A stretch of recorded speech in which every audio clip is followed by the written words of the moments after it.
Salut, c'est Rado, voilà la vidéo d'analyse technique sur l'or. La séance d'aujourd'hui est assez décevante puisque hier nous avions réussi à gravir la M7 et à clôturer au-dessus, mais c'est pour être mieux attaqué aujourd'hui puisqu'aujourd'hui nous terminons en dessous de la M7 et nous n'avons eu droit à un sursis que grâce à cet oblique noir là que j'ai tracé qui a maintenu les cours à flot. Malheureusement, malgré le fait que les plus bas aient été achetés en séance, on termine en dessous de la M7, ce qui n'est pas forcément de très bon augure. D'autant que les indicateurs sont dégradés. Le MACD est en passe de nous offrir un magnifique non-croisement de signal, c'est-à-dire qu'on est en dessous du signal, on fait mine de le passer, mais finalement on diverge, on est négatif, le momentum est négatif, seul le stochastique est sur des niveaux plus ou moins satisfaisants, encore que on n'est même pas à 50, donc c'est pas génial.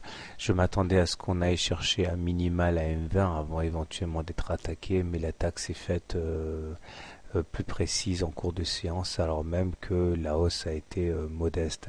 Je pense que cela est dû à deux choses qu'on a déjà vu auparavant, les fonds qui recherchent du cash et qui vendent ce qui a le plus augmenté, à savoir l'or, et puis le fait aussi que les banques centrales, et notamment la Fed, n'a pas intérêt à ce que l'or monte trop pour accompagner le mouvement de valeur refuge sur le dollar. Bon, toujours est-il que si on en reste là et qu'on reste technique, c'est pas bon, on est en dessous d'une M20 baissière et celle-ci est décroissante, donc c'est pas bon. Si vous voulez acheter de l'or, vous avez un point d'entrée sur l'oblique noir.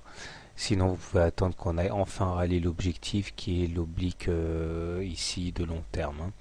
Pour les baissiers, vous avez un bon point d'entrée, soit maintenant si vous êtes agressif, soit si vous voulez la jouer safe sur la M20.